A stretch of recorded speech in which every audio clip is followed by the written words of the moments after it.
The establishment media's disdain for the Trump administration is no secret.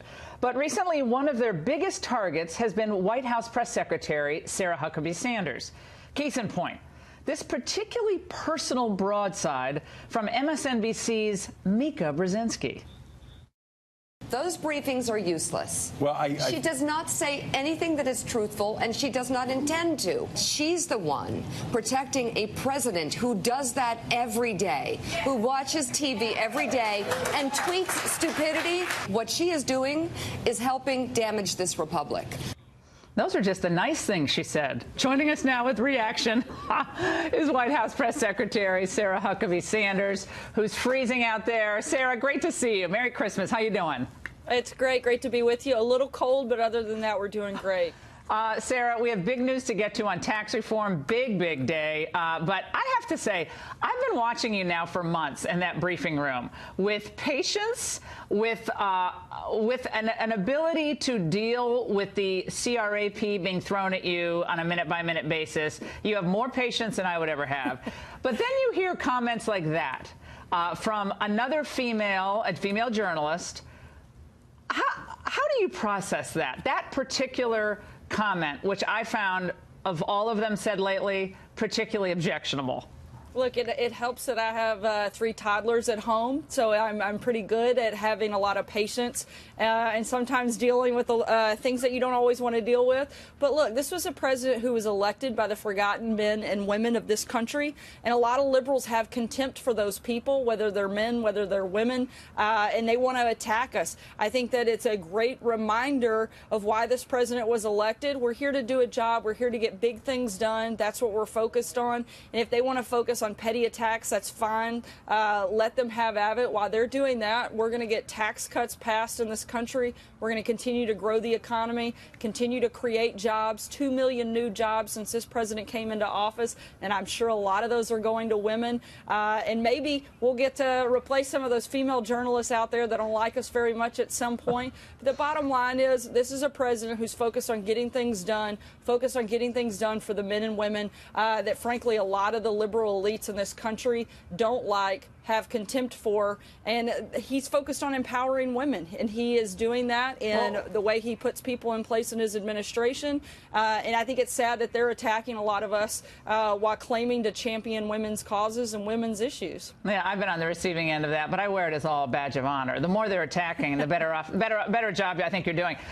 Let's talk about this, just your role, because I think a lot of Fox people watching now, Fox viewers, they watch you out there doing daily combat, and they think to themselves, okay, what if she's talking to the president and he says, go out there and say this, but it's not something you're comfortable with. I'm not talking about any specific issue, but would you say to him, boss, that's not something I'm comfortable saying, but maybe get someone else to go out there and say that. Have you ever done that? Look, if there was ever a moment that I wasn't comfortable doing something, I wouldn't do it. That's part of who I am. And this president's not going to ask me to do something I'm not comfortable with. If I get to a place, I can talk to him and come to a place where we agree on what the talking points and what the message is. But that's just not something I'm ever going to be part of. And I don't think or expect him to ever ask me to do anything that I'm not going to be comfortable doing. Look, I believe in what the president's doing. I believe in the agenda. I believe in what we're fighting for and the way that we're trying to spend every single day making America a better place. I think we've done a lot in the first 11 months, and I look forward to helping the president push that message over the next 7 years. 32% approval rating in a recent poll. I guess it was the Monmouth poll. Other polls show the president in 30s. Sometimes he gets up to the high 30s. Why do you think, at least now, he hasn't gotten the credit for the dereg he's done, for the tax cut, obviously, that everybody's going to get in the new year, the judges on the federal appellate court, record pace for putting judges on the courts? Why is the number still so low, and how do you get that number up? Look, I think a lot of the times the reason the numbers might be lower than they probably really are is because people aren't getting all of the facts. They're not getting all of the good news parts of what's happening in this administration, what's happening in this country.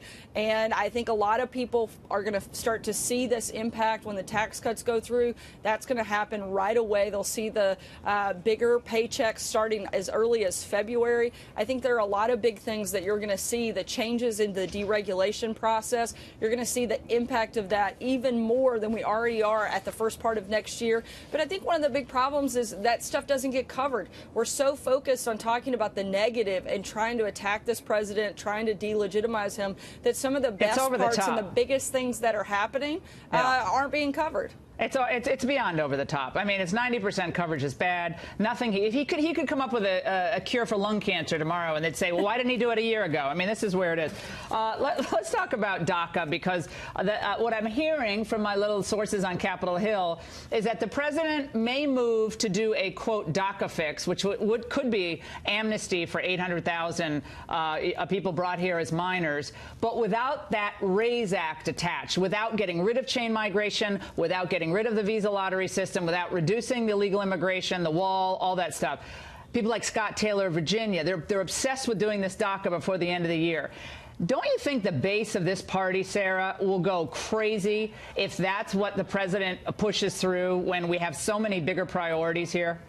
Look, the president's focused on making sure that we have responsible immigration reform. We've been talking about a lot this week, ending chain migration, including funding for the border wall, increasing interior enforcements. There are a lot of things that we're doing. We've laid out the principles, the things that we want to see, and we want to make sure that that's part of any package that moves forward. That's our position, and that's what we're focused on making sure happens, is complete and responsible immigration reform. So you won't do any clean DACA, quote, fix that some of these Republicans want, will you? Look, as I just said, we've laid out what our priorities and what our principles are, and that's certainly not our plan. This is a president who has talked about, campaigned, and won on doing big things when it comes to immigration, specifically funding a border wall, greater interior enforcements, better vetting, and just, again, making sure that we have a responsible immigration system, something we don't currently have, and something this president wants to make sure we don't just tinker with it and fix small parts of it, but that we fix all of it. Sarah, when you see a judicial nominee up there, as yesterday, Mr. Peterson, I believe, who was nominated to D.C. District Court, struggling with some questions about evidence and procedure issues that when you're a litigator. Does that give the president pause about the way some of these lower court judges are being picked and selected? Look, I haven't talked to him specifically about that, but what I do know is this is a president who's focused on making sure we have judges in place that understand what their role is. And that's not to create law, that's not to change laws, but it's to be actually focused on the Constitution and making sure that we have judges in place that understand their place. Right. That was a bad deal, though. That was a viral video nightmare. I'm sorry, but I mean, his judges have been great. And he's, I'm sure, a nice person, and he's good at the FEC. But as a district court judge, speaking as someone who clerked on the Federal Appellate Court of Appeals, that was a brutal question by a series of questions by Kennedy. So I hope Don McGahn and the crowd takes a second look at some of the procedures for the district court. Sarah, do you make apple pie, by the way? Because I'm not a big fan of pecan, but I think you would be if you had my pecan pie. I think I could change your mind. I think I may have even won over April Ryan at least for a day or two with that pecan pie yesterday. No, first of all, in Connecticut, we call it pecan. That's how bad we are. You guys have the right pronunciation down south. Sarah Huckabee Sanders, have a great Christmas, and thank you so much for spending some time with us tonight. Thanks. Merry Christmas, Laura.